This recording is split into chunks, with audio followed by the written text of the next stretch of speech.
ये जिस तरह की हलचल महफिल में मची हुई है, मेरा विश्वास है कि मैं उसको खामोश कर सकता हूं और इनको तालियों में परिवर्तित भी कर सकता हूं। मेरे पास हां ऐसे नाम हैं मेरी सूची में, लेकिन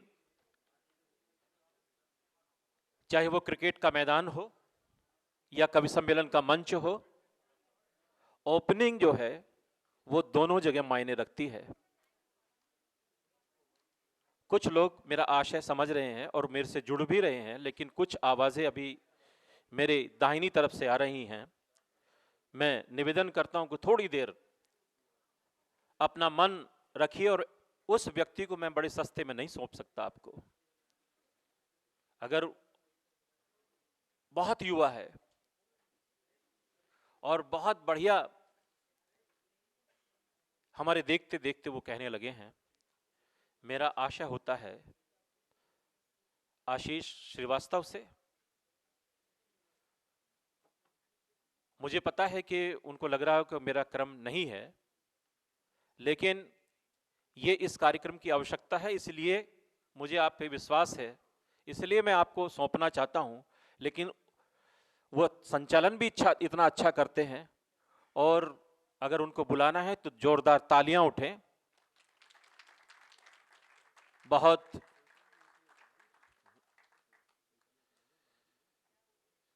मैं उनको काव्य पाठ के लिए आमंत्रित कर रहा हूं। बहुत खूबसूरत लग रहे हैं, फूल वूल लगा के बिल्कुल फिट हैं।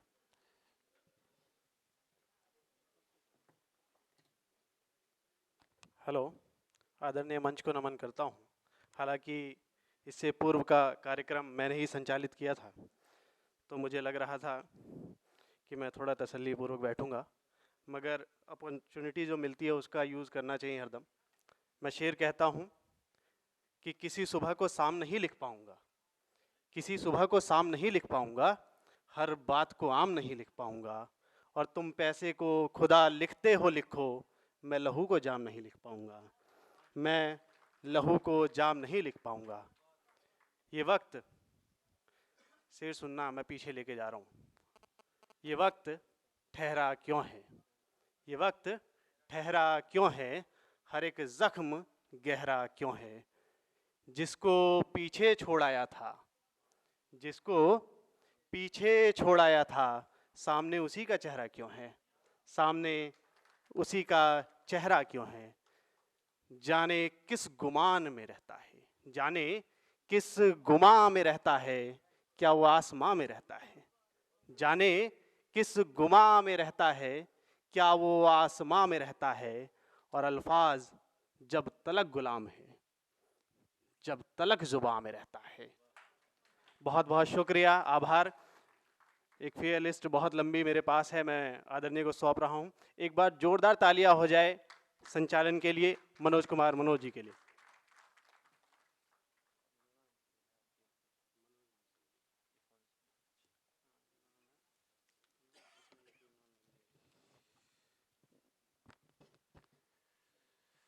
आशीष जी के बाद उन्होंने बहुत वैसे संक्षिप्त में काव्य पाठ किया है, और ये आवश्यकता भी है। और जिस तरह से मेरे छोटे भाई आशीष ने समय की गरिमा को समझा है, मैं आगे आने वाले जितने भी रचनाकार हैं उनसे भी ये गुजारिश करूंगा कि अपना बहुत थोड़ा यहाँ पर पढ़ें, और ऐसा पढ़ें जो लोगों के जहन में रह जाए, जो वो लोग अपने साथ ले जा सकें। और मैं अपने ही नाम का फ़ायदा उठाना चाहता हूँ सबसे पहले, और सबसे मैं पहले मैं बुलाना चाहता हूँ भाई मनोज बंसल को। वो बहुत लंबे समय से तो कविता नहीं लिख रहे हैं, लेकिन उन्होंने कविता लिखी हैं और बड़ी संवेदना की कविताएं वो लिखते हैं। मैं उनको बहुत आदर से आमंत्रित करना चाहूँगा, लेकिन यह भी चाहता हूँ कि जो मैं हर बार नहीं कहूँगा, जो भी रचनाकार आए उसके लिए कम से कम उसके स्वागत में तालियां अवश्य बजें।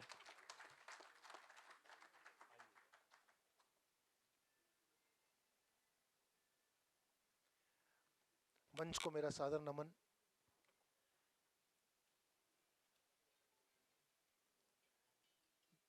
ऐसे तो मैं ज़्यादातर वियोग में लिखता हूँ। एक छोटे से शेर के साथ मैं शुरू करूँगा।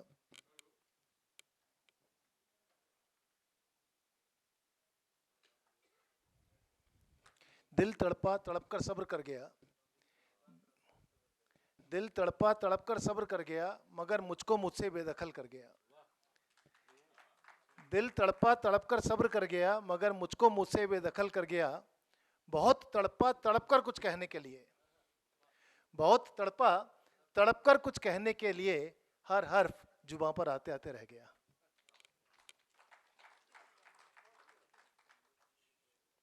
वफा के ऊपर आपने बहुत कुछ सुना होगा, वफाई और बेवफाई के ऊपर। एक मैंने सिर्फ 2 लाइनें लिखी थी।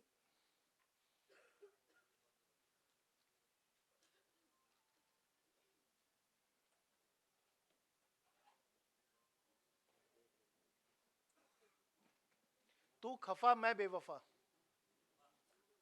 आपने सुना होगा कि लोग बाग दूसरे को बेवफा कहते हैं, मैं कह रहा हूं तू खफा मैं बेवफा, दोनों की अदा ही निराली है। एक मैं छोटी सी गजल एक करके और मैं निकलना चाहूंगा मैं यहां से।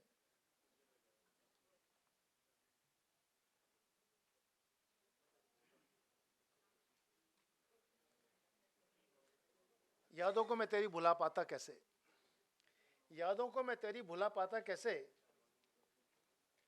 तस्वीर में वो आंखों से मिटा पाता कैसे, यादों को मैं तेरी वो भुला पाता कैसे।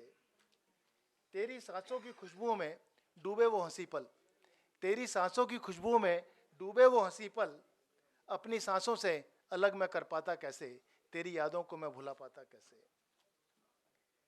खाए हैं इस दिल ने जख्म बहुत से, खाए हैं इस दिल ने जख्म बहुत से, उन जख्मों पर मैं खुद मलहम लगा पाता कैसे, यादों को मैं तेरी भुला पाता कैसे। जिस्म से रूह को अलग कर पाना था कितना आसान, जिस्म से रूह को अलग कर पाना था कितना आसान, मिलन की उस मीठी कसक को मैं भुला पाता कैसे, मैं यादों को मैं तेरी भुला पाता कैसे, यादों को मैं तेरी भुला। नमस्कार।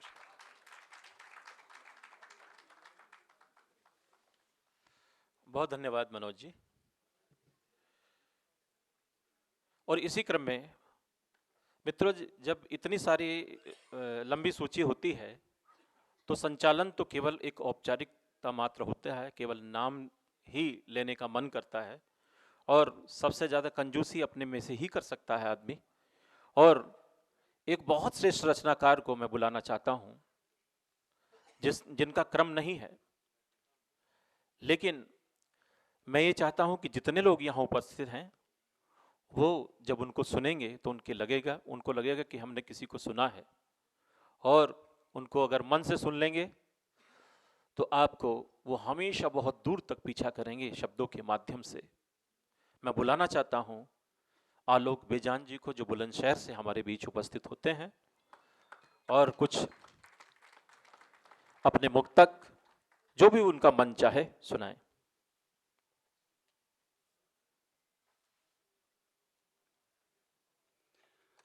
सभी को प्रणाम करता हूँ। कुछ पंक्तियों से जोड़ता हूँ आपको, सुनिएगा। अलग अलग मिजाज की कुछ पंक्तियाँ हैं। कहा है कि जिसकी जो भी हद है उसी हद में रहेगा, जिसकी जो भी हद है उसी हद में रहेगा, कोई धोती में रहेगा कोई तहमद में रहेगा। जिसकी जो भी हद है उसी हद में रहेगा, कोई धोती में रहेगा कोई तहमद में रहेगा, और यह तय हुआ कि बागी तो चंबल में रहेंगे, डाकू तो कहीं का भी हो संसद में रहेगा। बहुत बढ़िया, बहुत अच्छा। जी जी जी, मैं हाजिर करता हूँ जी। और इसी बात को कुछ यूँ भी कहने की कोशिश की कि ये तो अपनी हद में थे, इस हद में कैसे आ गए। ये तो अपनी हद में थे, इस हद में कैसे आ गए, बबूल के कांटे कहो बरगद में कैसे आ गए। ये तो अपनी हद में थे, इस हद में कैसे आ गए, बबूल के कांटे कहो बरगद में कैसे आ गए। और हमने तो देखा था इनको सिर्फ जंगल में मियाँ, अब तुम बताओ भेड़िए संसद में कैसे आ गए। और मैं कहता हूँ राजनीति कहीं दोषी नहीं होती, हम लोग दोषी होते हैं। 4 पंक्ति ये भी सुन लीजिएगा कि इनके मुंह लगिए नहीं, ये तो बहुत मुँह ज़ोर हैं। इनके मुंह लगिए नहीं, ये तो बहुत मुँह ज़ोर हैं। ढूंढने एक चोर को निकले यहाँ सब चोर हैं। इनके मुंह लगिए नहीं, ये तो बहुत मुँह ज़ोर हैं। ढूंढने एक चोर को निकले यहाँ सब चोर हैं। और एक तरफ दुशासन खड़ा है, एक तरफ है द्रौपदी। आप खुद से पूछिए कि आप किसकी ओर हैं। आप खुद से पूछिए कि आप किसकी ओर हैं। और ये 4 पंक्ति ये भी हैं। जी जी जी जी जी जी। इनके मुंह लगिए नहीं, ये तो बहुत मुँह ज़ोर हैं। ढूंढने एक चोर को निकले यहाँ सब चोर हैं। और एक तरफ दुशासन खड़ा है, एक तरफ है द्रौपदी। आप खुद से पूछिए कि आप किसकी ओर हैं। और 4 पंक्ति ये सुनिएगा दोस्तों कि हमारे मिजाज में तलखी बड़ी मुश्किल से आई है। हमारे मिजाज में तलखी बड़ी मुश्किल से आई है। बहुत दिन सूखी रोटी नीम की चटनी से खाई है। हमारे मिजाज में तलखी बड़ी मुश्किल से आई है। बहुत दिन सूखी रोटी नीम की चटनी से खाई है। और हमारे सामने मत कीजिए ईमान की बातें, हमें मालूम है किसकी यहाँ कैसी कमाई है। और 4 पंक्ति ये भी सुन लीजिएगा कि कई दिन बाद एक मज़दूर को मजदूरी मिली। कई दिन बाद एक मज़दूर को मजदूरी मिली। कई दिन बाद फिर मंजर ये जवां देखा है। कई दिन बाद फिर मज़दूर को मजदूरी मिली। कई दिन बाद फिर मंजर ये जवां देखा है। कई दिन बाद फिर चूल्हे में आग भड़की है। कई दिन बाद फिर रसोई ने धुआं देखा है। और 4 पंक्ति मुझे ये बहुत अच्छी लगती हैं, सुन लीजिए जल्दी जल्दी इसलिए समय का उपयोग करते हुए कि झड़कते हैं सुबह शाम जो माँ बाप को अपने। झड़कते हैं सुबह, मैंने 3000 मुक्तक लिखे, उससे सबसे अच्छा मुक्तक आपको सुनाकर विराम चाहता हूँ। झड़कते हैं सुबह शाम जो माँ बाप को अपने, वो जाके मंदिरों में पत्थरों से गिड़गिड़ाते हैं। झड़कते हैं सुबह शाम जो माँ बाप को अपने, वो जाके मंदिरों में पत्थरों से गिड़गिड़ाते हैं। और किसी नंगे बदन को एक कत्तर भी नहीं देते। अजीब लोग हैं दरगाह पे चादर चढ़ाते हैं।